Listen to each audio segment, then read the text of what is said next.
কোন স্বাধীন হইলো? কোনো আষ্টের সাথে মারামারি লাগে নাই। এই দেশটা স্বাধীন করা মানে কি নিজের পেট ভরা, আর কিছু না।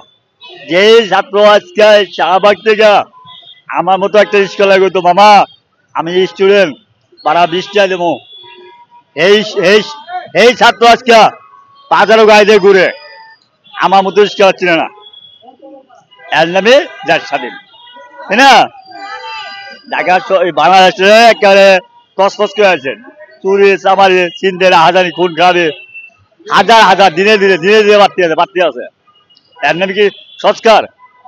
এটা বলে সংস্কার? এইটা দেশটা অধবতল দিছে। এই দেশে ভালো হবে না, দেশটা ধ্বংস হয়েছে, ধ্বংসের পথে, ধ্বংস ধ্বংস। সংস্কার করতে গেলে কি কি করতে হবে আপনার মতে? আমি সংস্কার বুঝি না, আমি সংস্কার বুঝি না। আমি বুঝি একটাই,